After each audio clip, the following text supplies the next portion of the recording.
Perkenalkan, saya Hendrik Rafael Sinaga dengan NIM 124330111 dari kelas RB. Di sini saya akan menjelaskan apa itu dehidrogenasi dan bagaimana kaitannya dengan oksidasi. Jadi dehidrogenasi itu merupakan reaksi kimia di mana suatu reaksi itu melepaskan hidrogen ataupun elektron. Biasanya terjadi pada senyawa organik seperti alkohol, asam lemak, ataupun hidrokarbon. Kemudian bagaimana kaitannya dengan oksidasi?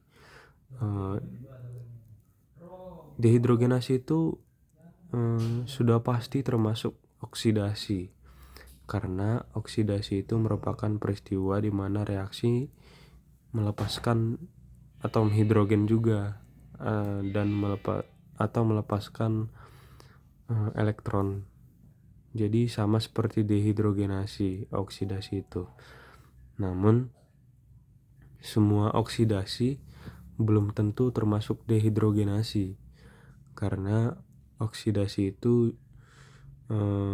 bisa juga melepaskan elektron dan juga melakukan penambahan oksigen secara langsung.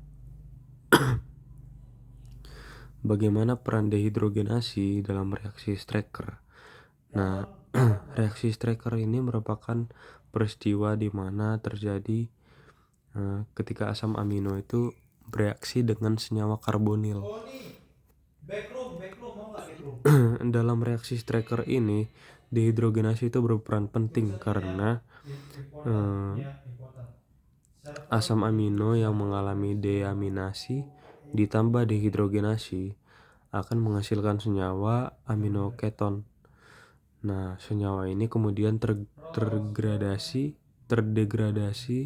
menjadi aldehida Strecker, yaitu senyawa volatil yang beraroma khas. Jadi, dehidrogenasi itu membantu pembentukan aldehida penyumbang aroma yang sering kita temui di makanan panggang, roti, kopi, dan daging olahan lainnya. Nah, kemudian ada 4 faktor yang mempengaruhi terjadinya dehidrogenasi. Yang pertama itu dilihat dari katalisnya. Dehidrogenasi itu sangat memerlukan beberapa katalis untuk mempercepat laju reaksinya. Contoh katalisnya itu seperti platinum, palladium, kromium, dan juga Cu atau tembaga.